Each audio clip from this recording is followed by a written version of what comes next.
Glória a Deus, né? O Senhor é bom. Ontem eu fui também ao velório do meu primo e a gente pode ver a diferença. Né? Porque, infelizmente, não é o mesmo que acontece na minha família, principalmente na família desse meu primo. Mas Deus cuida e sabe todas as coisas, né? Exatamente.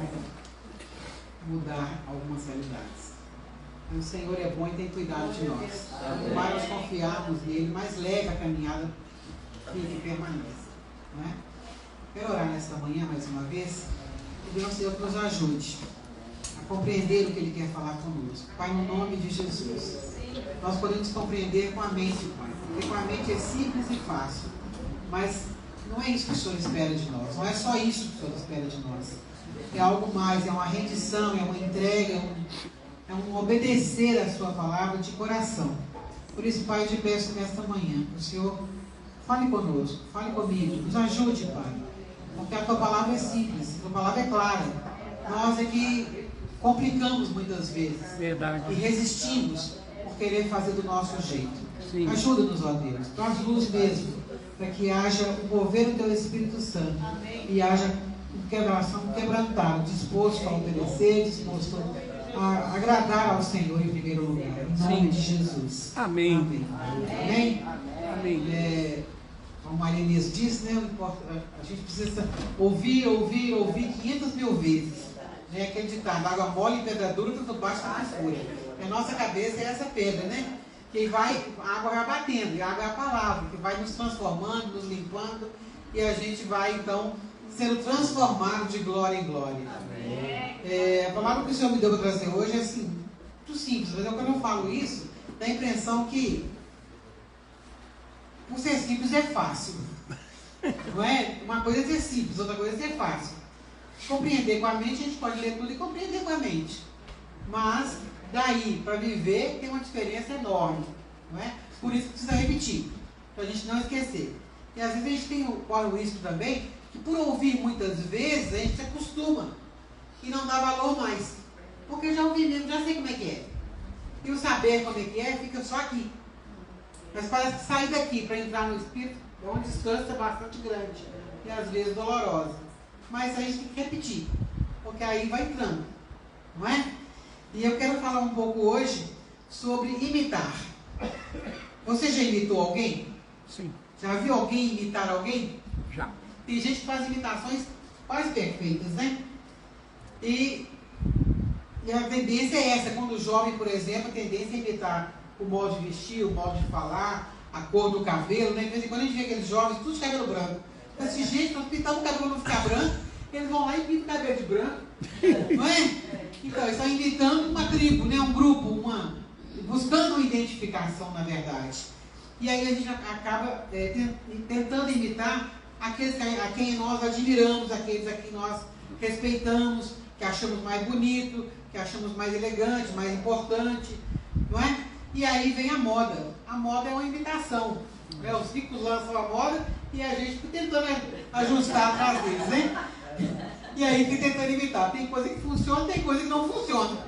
Porque não vai funcionar para todo mundo. Mas a nossa tendência é imitar, ao invés de tentar ser único. Porque Deus nos criou únicos. E aí, se a gente quer imitar, quem é essa pessoa? Quem é esse que a gente tem que imitar? Sim.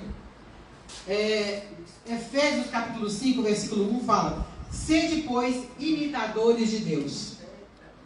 Se queremos imitar, precisamos imitar a Deus. Ah, mas eu não vejo Deus.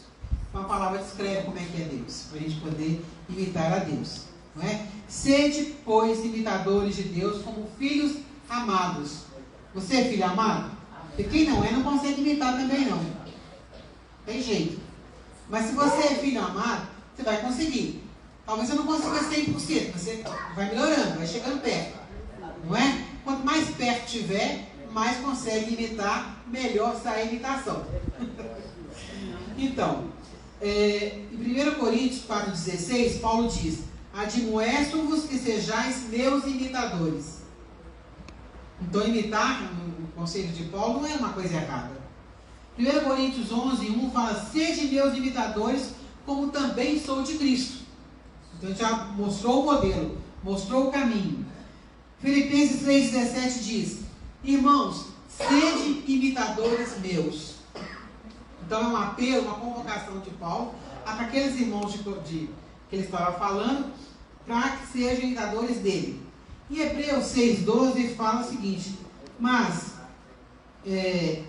sejam imitadores daqueles que pela fé e pela longanimidade herdam as promessas. Não sei se você observou, já mudou alguma coisa aqui. Antes ele falava, sejam imitadores meus, como se ele estivesse falando para indivíduos, um por um. Aqui ele fala, sejam imitadores daqueles que pela fé e longanimidade herdaram as promessas. Então já tem um grupo que se tornou imitadores de Cristo, não é? E lá em 1 Tessalonicenses 1,6 ele fala assim: com efeito vos tornastes imitadores nossos e do Senhor. Então já existe um grupo que ele confirma que eles se tornaram realmente imitadores de Jesus. Então é interessante essa caminhada, porque a gente olha para a gente e encontra os nossos defeitos, nossas limitações, e fala, como que eu vou conseguir isso? É impossível, não é? E aí ele fala assim, vos tornastes. Então é um processo, é uma caminhada. Eles se tornaram imitadores, eles aprenderam como ser imitadores de Cristo.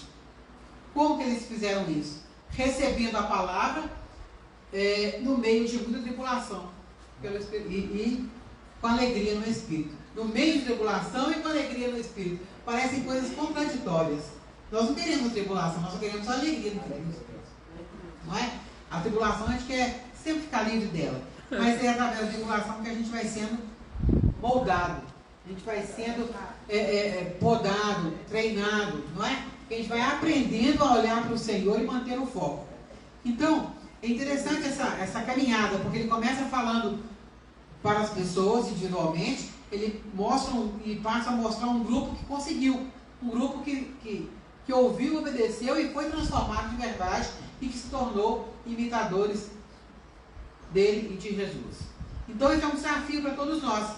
Eles receberam o Evangelho pela fé e iam se tornando, aprendendo a serem imitadores de Paulo e imitadores do Senhor. No verso 7 de Tessalonicenses, Paulo continua falando, de sorte que vos tornastes um modelo para todos os crentes da Macedônia e de Acaia. Então eles não só se tornaram imitadores, mas modelos para os outros. Quer dizer, os outros poderiam olhar para eles e falar assim, é assim que é crente? Então tá, eu vou aprender, eu vou fazer assim também. Não é? E isso é importante, por quê? Porque a gente carece de modelos. A gente fica meio perdido na multidão e a gente não sabe a quem seguir. Claro que tem a palavra, claro que a gente já sabe disso aqui. Mas modelos vivos a gente acaba não tendo, porque a nossa comunidade é grande. A gente não tem o privilégio que eles tinham de comunidades pequenas de ver o resultado no dia a dia. Não é? Por isso, um dos motivos também importantes para congregar é que no congregar a gente vai aprendendo a observar, a ver modelos, a identificar modelos no nosso meio, de pessoas que já viveram muito e continuam perseverantes. Eu lembro quando eu mudei aqui para o Leblon, a gente morava pertinho da vila, e eu ficava com muito medo da vila, do povo que morava ali, porque eu ouvi coisas horríveis há muitos anos atrás, e eu ficava, quando eu via uma pessoa de cabeça branca lá dentro, eu falava assim, então tem jeito, porque se ele está vivo até hoje, é possível ficar vivo aqui também. É uma coisa meio infantil, mas a sensação era essa, porque o que a gente ouvia era coisas terríveis, e tiros e tudo mais. Então a impressão que você não ia passar naquela noite. E aí eu encontrava pessoas idosas e pensava, não, então é possível, porque se eles sobreviverem aqui dentro, eu também vou sobreviver. Mas é mais ou menos isso com a fé também. Então quando a gente vê uma pessoa que caminha na fé há muitos anos, que persevera, e fala assim, olha, tem uma coisa ali que é diferente do que eu não aprendi ainda. Então deixa eu chegar perto para ver como que é. E nós todos estamos nessa caminhada e vai ter sempre alguém mais jovem olhando para nós, então nós precisamos ser esses modelos de fé, de caminhada, não é? Para que eles olhem e falem, e a gente também possa falar, siga o meu exemplo, siga o meu caminho, porque eu imito a Cristo. Será que a gente pode falar isso? É um desafio para todos nós. Então os Tessalonicenses responderam de modo positivo ao Evangelho, mesmo em face a perseguições sofridas por causa do Evangelho. Naquela época não existiam essas perseguições. Elas não são novas. Elas não estão chegando agora. É porque a gente está aqui e está vendo que as coisas vão piorar. Vão ficar mais difíceis.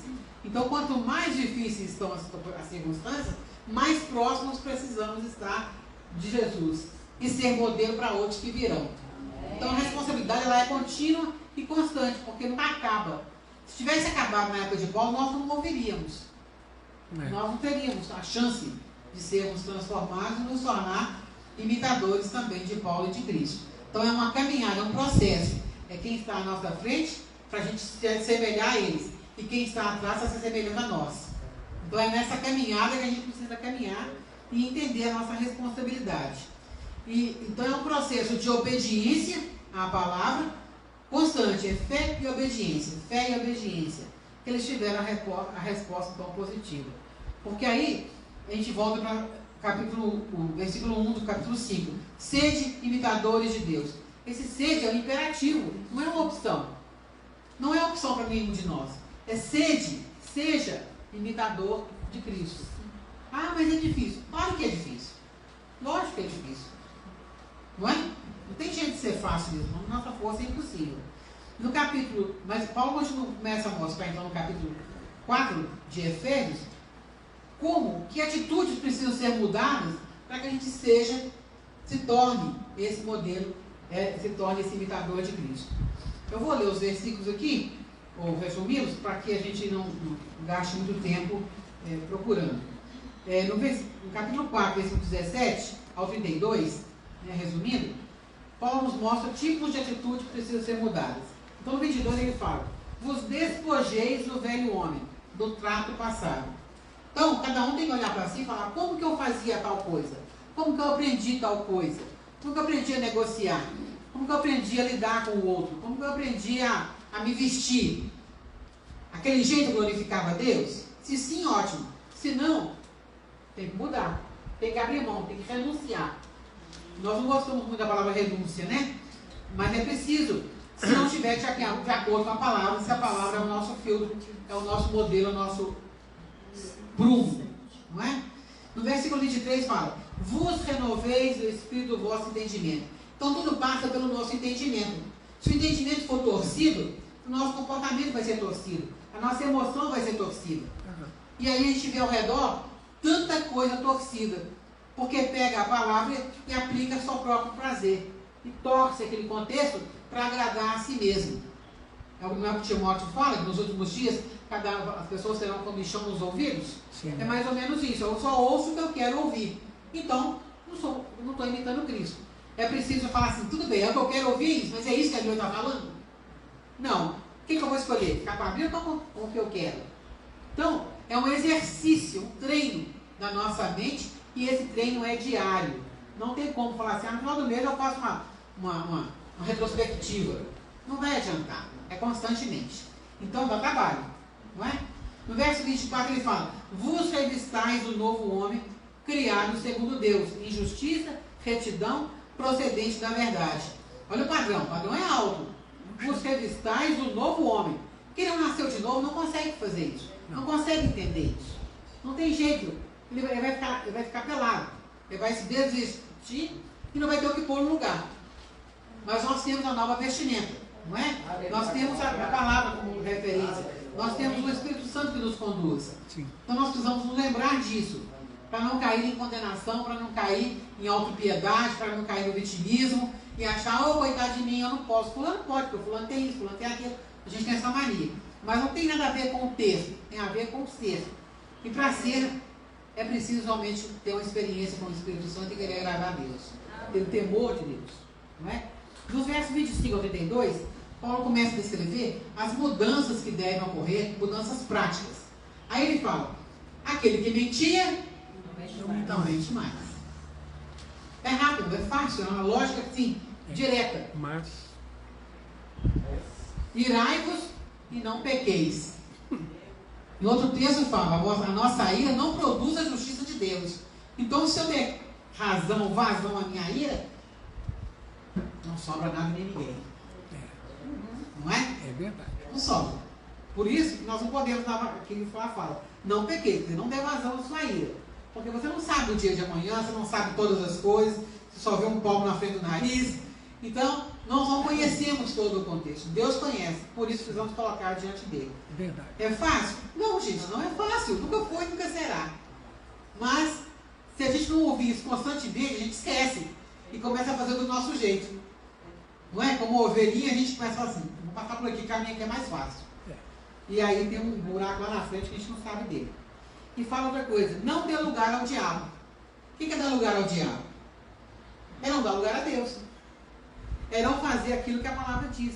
Por quê? Porque o diabo não vai aparecer aqui de chifre, rabo e tudo mais, não. É sutil, é sorrateiro, é dia após dia, não tem problema, nada a ver. Por aí vai, esses argumentos que a gente gosta de ouvir para aliviar a nossa consciência. Então a gente acaba dando lugar sem perceber que está dando lugar.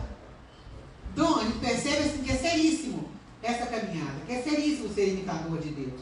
Não é uma coisa assim, igual o papagaio, né, que imita quem fala com ele, né? Imita mesmo. É muito mais do que isso. Então, não, aquele que furtava, não furte mais. Ah, mas eu nunca furtei. Não sei. Até um troco errado, até um peso errado na balança. Até o rio. Não é? A gente não deve ser legalista, mas a gente tem que olhar com mais critério. É isso mesmo. Para que a gente não seja pego por coisas que não precisava. Agora, se for encontrado em alguma dessa situação, o que é que eu tenho que fazer? Se arrepender e mudar. Todo dia. Aí continua, não saia da vossa boca nenhuma palavra torpe. Essa aqui então é complicado, porque a gente fala abobrinha, não é? Com rapidez, com facilidade. E aí a gente pediu ao Senhor para pôr guarda na nossa boca. Não entristeçais o Espírito Santo. Se eu dou vazão à palavra torpe, se eu dou vazão ao meu próprio desejo, eu vou entristecer o Espírito Santo. Porque não bate uma coisa com a outra. Longe de vós, amargura, ira, gritaria, blasfêmia, malícia. Olha o pacote que está aqui. Muito grande. A pessoa que guarda a amargura, ela não vai conseguir fazer essa autoanálise. Ela não vai conseguir ver a coisa com clareza. Porque o coração está machucado, está ferido. E aí ela só fica rodando ao redor da ferida. E aí a ferida só cresce. Ela não diminui. Ela precisa da ferida para ser vista. Ela precisa daquela ferida para se sentir amparada. Aí ela não abre mão da ferida. E não abrindo mão da ferida, vem outras feridas. Então o processo ele é crescente de um lado ou de outro. Não é? Se a gente começa a dar razão à nossa própria desejo, à nossa própria amargura, a gente vai ter uma ira profunda. Tem gente que fala, eu odeio o fulano de tal, odeio isso. Né? E traz essa fala com um peso tão grande, que a gente vai saber, por que eu odeio? O que aconteceu? 500 anos atrás, aconteceu isso, isso e isso. Tá, mas e aí? Você vai ficar lá ainda ou você vai caminhar? É difícil? É, claro que é difícil. Não tem nada fácil, não. Nada é fácil. Até para errar é difícil, né? E as consequências do erro, então, nem se fala. Aí vem a gritaria, vem a blasfêmia, porque começa a falar contra Deus. E todo mundo acusa Deus de tudo. Já viu isso? Deus é a grande vítima, entre aspas, da humanidade. Porque tudo a gente culpa Deus. Será que a culpa é de Deus? Não. Então, aí vem, sede compassivos, perdoe, como Cristo nos perdoou. Nós queremos receber o perdão, mas nem sempre queremos perdoar. E se não perdoar, vai ter isso, amargura, ira, blasfêmia, vai ter esse pacote todo aqui. Aí a gente tem que olhar e falar assim, é isso que eu quero? Ou eu prefiro perdoar? Agora, tem gente que acha que perdoar é se permitir passar por tudo aquilo de novo. Não, não é. Perdoar é não levar aquilo em conta. Perdoar é deixar aquilo para lá. É falar, Deus, o Senhor resolve, eu não consigo resolver, mas de mim eu vou liberar, de mim eu deixo para lá. Porque a gente não vai conseguir esquecer, mas aquilo vai parando de doer. Vai perdoando, libera perdão todo dia. Um dia, você fala, estou perdoando o quê mesmo? Passou. Porque às vezes a gente acha que é automático. A ferida quando é grande não leva tempo para curar? Tem que fazer curativo semanas para a ferida fechar. Na alma não é diferente. Então você vai perdoando todo dia, falando em voz alta. Fala com a pessoa se não puder não. Fala só você. E aí aquela dor vai saindo, vai saindo, vai saindo. Quando um dia você olhar, você vai, não tem nada doendo mais. Parou, acabou. Porque perdoou. Aí você está livre para caminhar. Porque senão você fica com um elástico amarrado no pé e vai puxando, e não vai a lugar nenhum. Porque está preso no passado.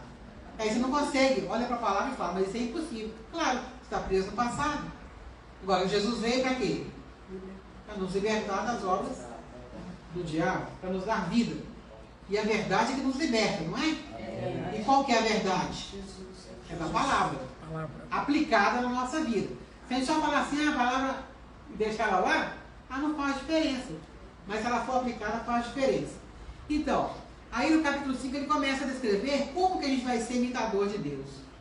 Então ele fala que alguém já conseguiu, o que fazer para conseguir, o que deixar de lado para conseguir, e agora como fazer para poder se tornar um imitador de Deus. Ele é bem didático, né? Para a gente poder entender. Então olha só, ele continua, verso 1 ele fala, seja imitador de Deus como filhos amados. Não é como um fantoche, não é legalista, não é, sabe aquela rigidez? Não, é como filhos amados, é leve, é suave. Andai em amor. Andai em amor. Muito bonito falar, né? Andai em amor. Com ações de graças.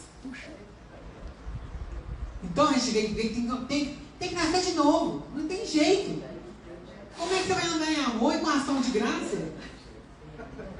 Com o coração cheio de mágoa, com o coração endurecido. Não bate uma coisa com a outra. Não tem jeito de sair água limpa e água suja da mesma fonte. Então, se as nossas fontes humanas estão no coração, nas nossas emoções, a emoção tem que ser sarada. Não é? Não sejam enganados. Como é que a gente faz para a gente não ser enganado? Primeiro não enganar o outro. Conhecendo a verdade. Por quê? O engano, ele parece verdade. Ele parece verdade. Mas ele não é uma mentira aberta, descarada. Não, porque aí é mentira mesmo, você vê. Mas ele é mais ou menos a verdade. É o que o diabo fez com Eva. Foi. E aí, se não conhecer a palavra, se não estiver lá dentro, você pode ser enganado. Verdade. Então, para não ser enganado, a gente tem que conhecer o que é verdadeiro. Porque aí o Espírito vai falar assim, opa, tem alguma coisa aí. Não é bem assim, não. Presta atenção. Não é? Porque a responsabilidade é nossa. Ele fala, andai na luz. Se andar na luz, não vai ser enganado. Ele não é a nossa luz? Então é um desafio para todos nós o tempo todo. Não tem ninguém que consegue 100%, vamos dizer assim. Mas dá para chegar um pouquinho mais perto. 70, 80. E quanto mais chegar, mais a gente vai querer chegar. Não é? Mais a gente vai se aproximar. Porque quando a gente chega para a luz, o que não é luz se manifesta. Aí a gente tem que abrir mão e deixar de fora. Então é um exercício intelectual. Olha essa parede branca aqui. Qualquer pintinha, qualquer manchinha aparece.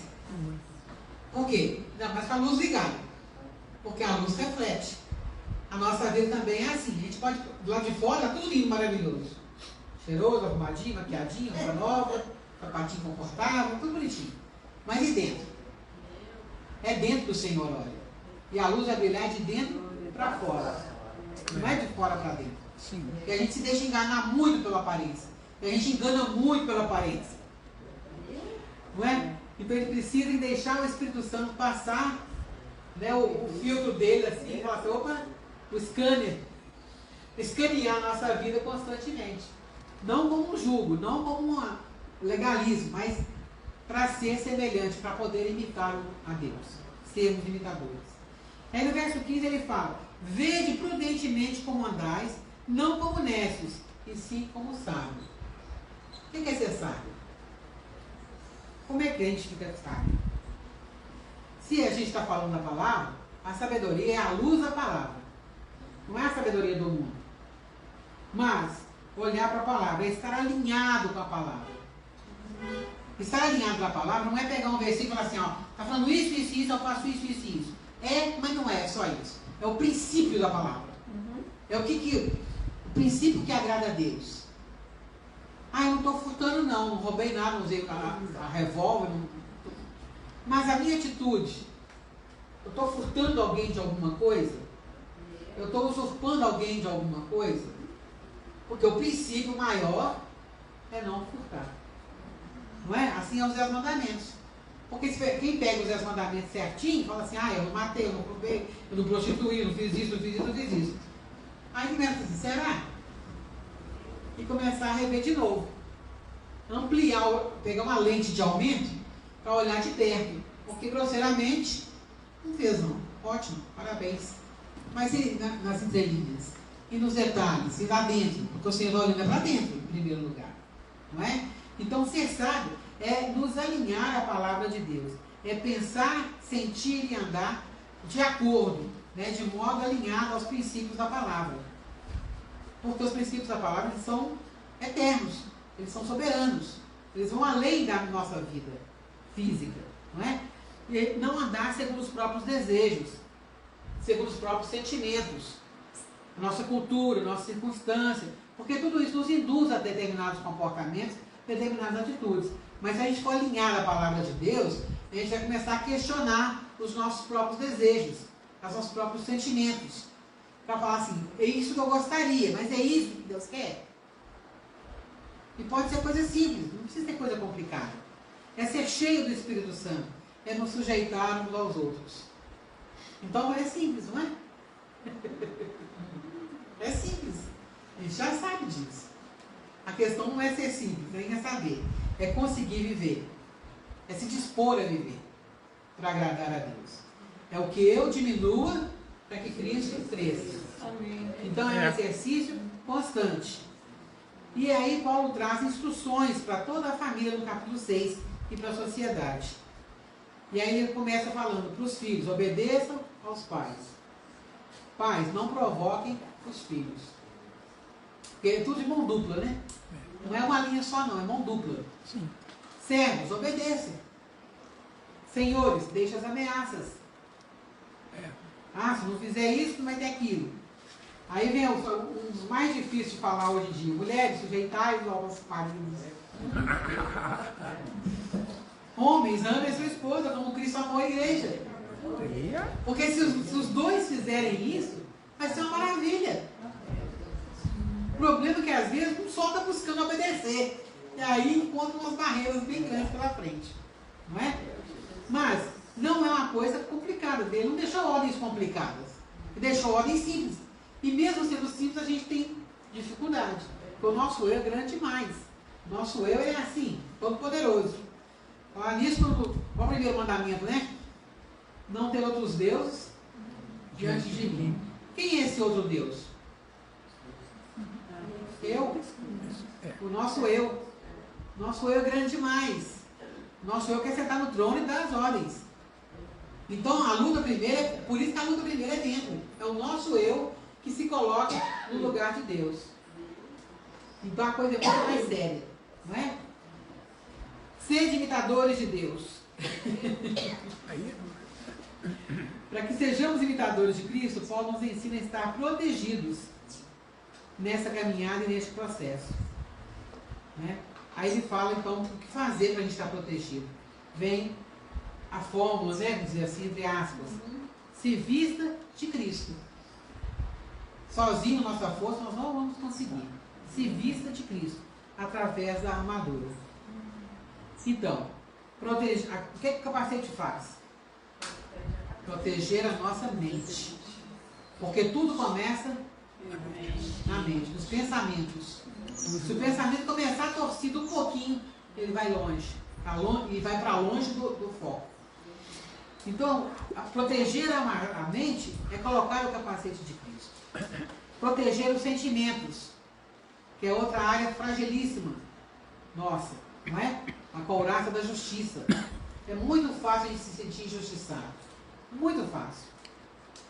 Porque a gente é dono de toda a razão, não é? Então tudo que faz contra nós é uma injustiça enorme. E aí que eu voltar para a justiça de Deus. Deus, Senhor é justo de verdade. Então, me ajuda nisso aqui. Guarda as minhas emoções, meus sentimentos. Outra coisa, andar na verdade, o cinturão da verdade. Vocês já observaram, quando a gente coloca um cinto, a gente fica mais aprumado? Sim. Porque ajusta, né, o centro aqui do corpo. Aí a postura melhora. Então o cinto da verdade é para manter o prumo da palavra, da verdade. E quando a gente quer lá, a gente né, se prostra. Porque quando a gente se prostra, a gente não está aprumado.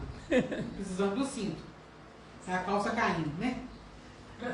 Andar pela fé. Então o escudo tem que estar na frente. Sempre. Que é a fé. Para nos proteger dos ataques que vêm. Estou constante. Usar a viva palavra de Deus, que é a nossa espada. Como usar essa palavra? Não é só declarar, tem a espada de Deus, mas está fazendo diferente. Não tem jeito. Então não é uma armadura no sentido físico. É o nos envolver de Jesus, porque Ele é tudo isso. Não é? Proteger os nossos pés como? O Evangelho da paz. Então é caminhar dentro do princípio da palavra. Não é a gente falar assim, é por ali, né, mas eu quero ir por aqui. Então vai. Daqui a pouco vai voltar. A cabecinha baixa. Né? Se não voltar, vai voltar. Se não voltar rápido, volta depois, mas volta. E volta machucado, sofrido. Né? Então isso tudo aqui é para nos proteger. Para que a gente não se deixe levar pelo engano, pela mentira, pelas nossas ilusões, pelos nossos ideais e fantasias que a gente criou ao longo da vida. É para a gente voltar e falar assim, não, a palavra está falando isso, então significa que esse aqui está certo e eu estou errado. Porque Deus vai estar sempre certo, não é? Então, a minha perspectiva é que tem que estar errado, se não estiver alinhado. Eu tenho que abrir mão dela. Por isso é que é difícil, é o exercício constante de abrir mão de nós mesmos. Então, nos envolver em Jesus é a nossa proteção e a nossa capacitação para ser imitador. Não há outro caminho.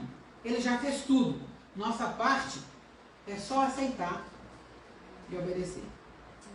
É dizer não para nós e sim para a palavra, sim para o Senhor.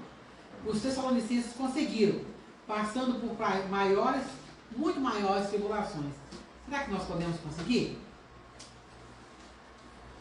O desafio parece grande, impossível. E na verdade ele é. Ele é impossível. Na nossa força sozinha ele é impossível. Mas quando nós admitimos as nossas fraquezas, nossas limitações, a nossa incapacidade, nós já estamos a um passo à frente para sermos libertos delas. É o que Paulo diz, quando eu sou fraco, é que sou forte. Não é? Em 2 Coríntios 12, 10. Então, ser imitador de Deus. Este é o chamado, ele não mudou o chamado. O chamado continuou mesmo. Permanece. Ele nos chama, nos transforma, nos capacita e nos leva de volta para Ele. Ah, que maravilha. Quer dizer, Ele faz tudo. Nossa parte é só falar, Senhor, pode fazer. Eu deixo, eu aceito. Eu me rendo. E que o Espírito Santo então traga luz ao meu espírito para aceitar essa verdade, ao seu espírito, para a gente possa viver com essa intenção constante de sermos imitadores de Deus. Nos detalhes, no dia a dia. Porque só nele nós podemos fazer isso. Sem ele é impossível. Amém? Amém. Pai, no nome de Jesus. Compreender, Pai, nós compreendemos. Porque o Senhor nos deu inteligência para compreender. Mas vivenciar o dia a dia, Pai, tantas coisas entram no meio, tantas situações, emoções adoecidas entram no meio, e nos impedem, Deus, de fazer aquilo que o Senhor quer que façamos, de cumprir o propósito para o qual o Senhor nos criou. Pai, perdoa-nos, ó Pai, perdoa-nos e nos ajude. Traz, Deus, todos os dias revelação nova, entendimento, Pai, da Sua palavra, que é viva, que é eterna, para que sejamos realmente imitadores do Senhor, filho como filhos amados. Em nome de Jesus, Pai, precisamos do poder do Senhor, da ação do Senhor, do perdão do Senhor, Pai, do renovo do Senhor a cada dia. Obrigada, Pai, porque o Senhor já nos deu tudo isso. na pessoa do seu Filho Jesus e do Espírito Santo. Muito obrigada, Deus. Em nome de Jesus. Amém.